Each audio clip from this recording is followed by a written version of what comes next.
نحمده ونصلي على رسوله الكريم اما بعد فاعوذ بالله من الشیطان الرجیم بسم اللہ الرحمن الرحیم۔ میں سب سے پہلے مسعد صاحب کو مبارکباد پیش کروں گا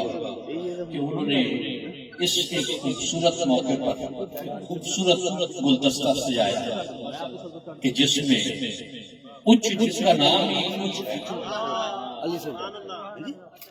اس اچ کی ایک اونچی شخصیت اور باقی حضرات بھی تشریف فرما ہے۔ میں پہلے سب سے ایک کبھی پہلے میرے آتے ہوئے تقریر ایک ہو رہی تھی، اس میں مولا علی کا تذکرہ تھا اور اہل بیت اطہار کے ایام۔ میں آپ دوستوں کو ایک پیغام دینا چاہتا ہوں اس حوالے سے۔ ایک چیز یاد رکھیے، اہل بیت اطہار، ان کی یاد منانا، ان کے دن منانا، یہ اس مالک تعالیٰ کی بارگاہ میں ایک شکر کا انداز ہے کہ اس نے ہمیں ایسی ذاتوں کے ساتھ، ایسی شخصیات کے ساتھ نسبت عطا کی۔ ہمارے ہاں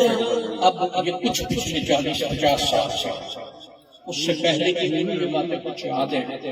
کہ ہم لوگ اپنے بچپن میں جلوس دیکھنے بھی جاتے تھے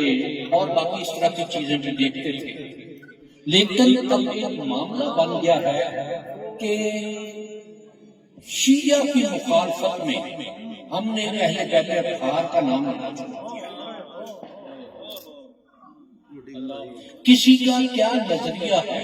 کسی کی کیا سوچ ہے، کسی کے کیا الفاظ ہیں، اس سے مجھے غرض نہیں۔ میری غرض مولا کائنات سے، امام حسن حسین سے، ان کی اولاد سے، باقی تمام لوگوں سے ہے۔ میرے لیے ان کی یاد منانا، ان کا ذکر کرنا، ان کا ذکر سننا، ان کی یاد میں بیٹھنا، ان کے ایام منانا، یہ میرے لیے، میری اولاد کے لیے، میری آنے والی نسلوں کے لیے خیر اور برکت کی بات ہے۔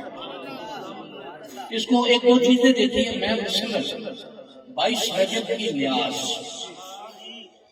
عرف عام میں جنہیں کنڈے کہا جاتا ہے، میں نے دیکھا، اپنے بچپن سے دیکھا، اپنے والد کو دیکھا، اپنے گھر میں دیکھا۔ اب اس کو یہ بات کہی جا رہی ہے کہ کیا یہ امام جعفر صادق کی نیاد ہے یا فلان کے بدلے میں خوشی ہے۔ مجھے ایک شخص نے اعتراض کیا ہے، میں نے کہا کہ جو کسی کے بدلے کی خوشی مناتا ہے، میری طرف سے 1 کروڑ لعنتیں اس پر، میں تو امام جعفر صادق کا دن مناتا ہوں کہ کس طرح سے میں نے جس طرح سے دیکھا میں اسی طرح سے مناتا ہوں۔ واہ، اور شکر میں اللہ کی بارگاہ میں یہ صدا کہ میری اولاد کو، میری آنے والی نسلوں کو یہ توفیق ملتی رہے کہ وہ اہل بیت اطہار کے ایام مناتے ہیں۔ نعرہ حیدری، نعرہ حیدری۔ اب اس میں ایک بات اور بھی ہے، 18 ذی الحج ہمارے لیے ایک بڑا احترام کا دن ہے، اور یہ دن مولا کائنات کی ذات کے حوالے سے کہ جس دن نبی کریم صلی اللہ علیہ وسلم نے ایک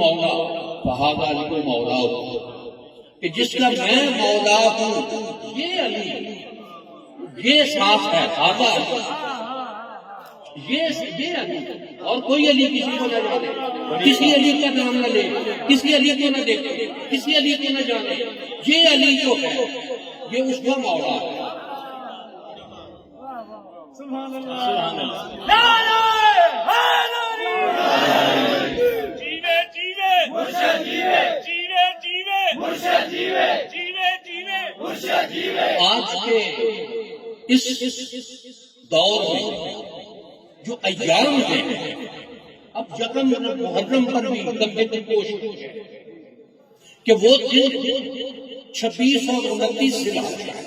کہ حضرت عمر فاروق رضی اللہ تعالیٰ عنہ کو 26 کو زخم لگا اور 29 کو آپ کی شہادت ہوئی، 29 ذی الحج کو۔ اس 29 ذی الحج کو کھینچ کر یکم محرم پر لے کر جانے کی کوشش کی جا رہی ہے۔ ہمارے نظریے میں، میرے عقیدے میں، میری سوچ میں، میرے خیال میں کہ محرم کے دن پہلے 10 دن مولا حسین کے وہ انہی کی یاد کے لیے، انہی کے تذکرے کے لیے، انہی کے نام کے لیے تھے بھی، ہیں بھی، اور انشاءاللہ رہیں گے بھی۔ یہ جو آج رکھنا ڈال رہے ہیں، مجھے ایک عجیب اتفاق ہوا کچھ دن پہلے، میں ایک جگہ تھا، یہی بات میں نے کہی کہ کسی کی مخالفت میں اپنے محبین کا، جو ہمارے محبوب ہیں، ان کی تذکرہ مت چھوڑیے، ان کی یاد مت چھوڑیے۔ اس میں پھر بات آئی حضرت ابوبکر صدیق، حضرت عمر، حضرت عثمان رضی اللہ تعالیٰ عنہ کی، تو مجھے ایک شخص نے کان میں کہا کہ آپ نے بہت اچھا کیا، یہ تذکرہ بھی کرتا ہے۔ میں اس بات کا قائل ہوں کہ اگر تذکرہ علی ہے تو صرف علی کی بات ہے، تذکرہ ابوبکر ہے تو صرف ابوبکر کی بات ہے،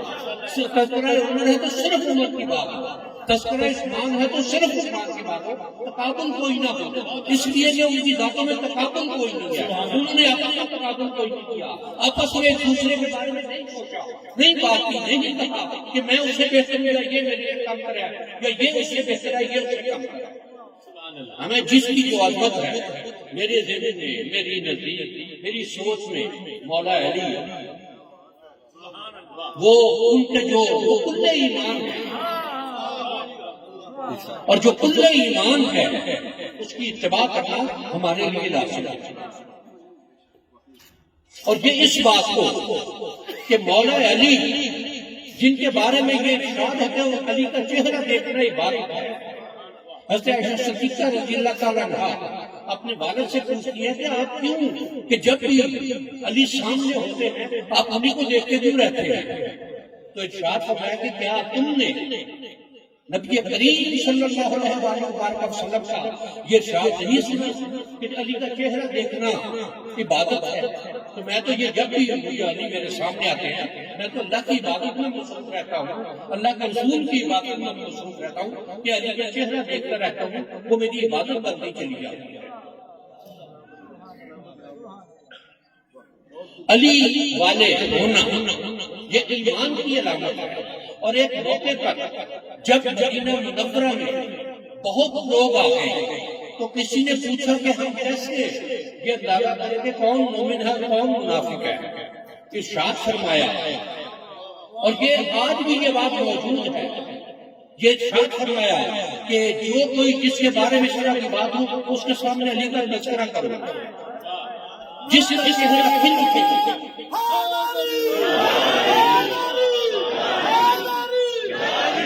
جس کا چہرہ خوشی سے کھل اٹھے وہ مومن ہے، اور جس کے چہرے پر بات آئے اس کو سمجھو کہ وہ منافق ہے۔ علی کا تذکرہ کرنا یہ تو ایمان کو دائیں بائیں کر دیتا ہے، ایمان کو آگے پیچھے کر دیتا ہے، ایمان کو صحیح غلط بتا دیتا ہے۔ اور یقیناً علی کا تذکرہ، میرے ایک دوست ہیں ہمارے، وہ ایک بات کہتے ہیں، کیا علی صحابی نہیں ہے؟ لیکن علی کی 2 ڈگریاں ہیں، ابوبکر و عثمان کی 1 ڈگری ہے، وہ صحابی ہیں، مولا علی کزن بھی ہیں، اہل بیت کرام میں بھی شامل ہیں، سیدہ فاطمہ کے خامد بھی ہیں، اور صحابی بھی ہیں، امام حسن بھی صحابی ہیں، امام حسین بھی صحابی ہیں، اور وہ صحابیت کا مقام جو ہے وہ ان تک پہنچتا ہے کہ انہوں نے نبی کریم صلی اللہ علیہ وسلم کو حالت ایمان کے ساتھ دیکھا نہیں ہے، انہوں نے تو امتوں پر سواری کی ہے۔ ایک چھوٹی سی بات کہتے ہیں،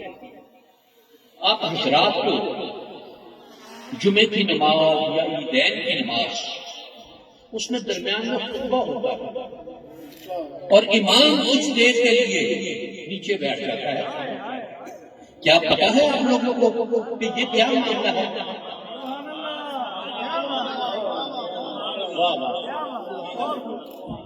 اور یہ واقعہ یہ ہے کہ اس طرح سے اگر خطبہ نہیں کہا جائے گا تو وہ خطبہ نہ جمعے کا خطبہ ہوگا نہ عیدین کا خطبہ ہوگا، کہ ایک موقع پر نبی کریم صلی اللہ علیہ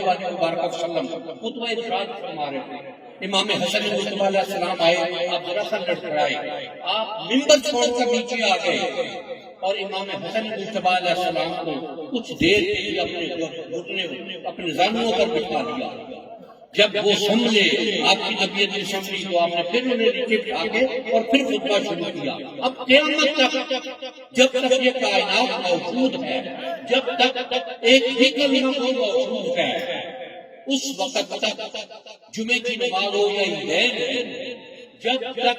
خطبے میں درمیان میں وقفہ نہیں ہوگا، خطبہ مکمل نہیں ہوگا، اور یہ سنت ہے امام حسن علیہ السلام۔ سبحان اللہ، سبحان اللہ۔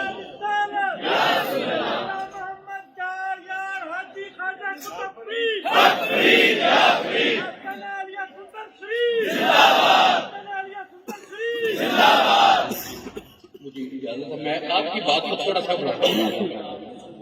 یہ کہ خانقاہ پر ایک حضرت بھائی کے گوسوامی رحمۃ اللہ تعالیٰ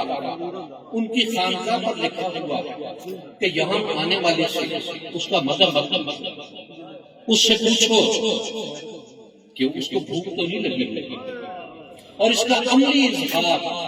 کہ ایک موقع پر پاکستان شریف میں لنگر تقسیم ہو رہا تھا، ایک جھاڑو دینے والا آیا اور اس نے یہ پوچھا کہ کیا مجھے کھانا مل جائے گا؟ اس کا ہاتھ دھلوایا اور بٹھا دیا گیا۔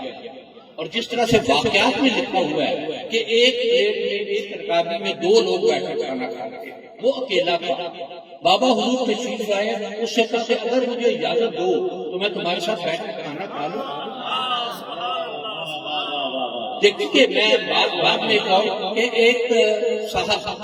ایک بزرگ کے ہاں بیعت تھے اور ان کے زیر تربیت تھے، جب تکمیل ہوئی ان کے علوم کی تو انہوں نے مرشد سے اجازت طلب کی کہ میں فلاں علاقے میں دین کی تبلیغ کی ضرورت ہے، کیا آپ اجازت دیتے ہیں میں وہاں جاؤں؟ تو اس کے مرشد نے انہیں ایک نصیحت کہ میں تمہیں نصیحت کر رہا ہوں، تم وہاں جا رہے ہو، تبلیغ کرتے وقت اس بات کا خیال رکھنا کہ تمہیں زبان نہ ہلانی پڑے، تمہارا عمل اس طرح کا ہوگا۔ اور یہ جو میں نے بابا حضور کا واقعہ بیان کیا،